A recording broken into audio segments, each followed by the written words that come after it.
I make a noise. It's a big old growl. Yeah! And I'm being conservative because the guy behind the camera has an earbud in his ear. I started out, and it actually started at the U.S. Open. At a U.S. Open, I think it was 94, might have been 95.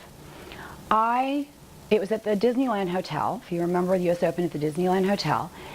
And a number of us would stand on chairs on the top tier of the staging, because there were levels of tables and things.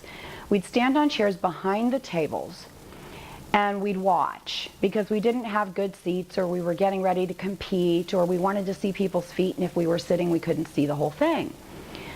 So I had a very high-pitched scream for competitors, and I think it was pretty obnoxious. I mean, it was as loud as I can be with the growl, which many of you may know. It can be piercing if it's high. But I don't have to stand in front of my mouth, so I don't know what I sound like. And at the U.S. Open, a lady at a table in front of me, I had pretty much been standing behind this one table for maybe 2 days worth of competition. And she turned around and said, "You obnoxious B word, shut the F word up." And I was devastated. I was very upset. I really, if I had known, I absolutely would have at least moved around, if not quieted down. I really just didn't know how bad I was. But I was standing next to Robert Cordoba and Don Blorstad, who are U.S. Open champions. And I don't remember whether Don was competing that weekend, but I know Robert was getting ready to compete later that day. And Robert took me aside and told me that, and I'm not sure whether this is correct because I had not been attending the U.S. Open very much, but took me aside and told me that the U.S. Open room itself had never been quite so loud, because there had been a lot of polite clapping and maybe a whistle or two. But my being so vocal had kind of given everyone permission to get a little louder about things, and that he felt it was helping the competitors to stay energized and to feel enthused about their routines and their dancing. So I moved away from this lady and I started developing a yell that dropped lower.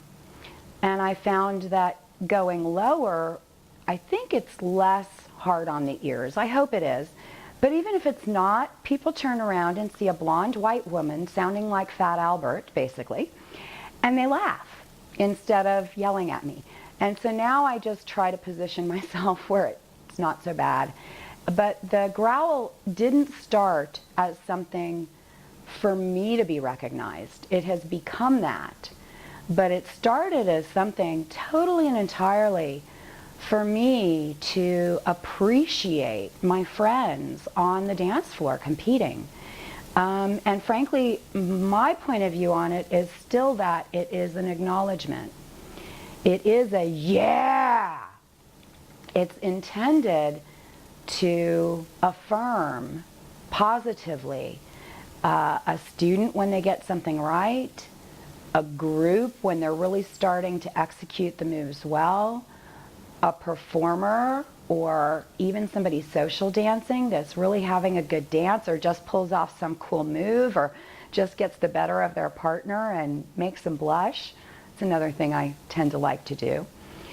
So it's turned into a trademark, but its purpose has really always been to acknowledge others for what they're doing that is awesome in dance.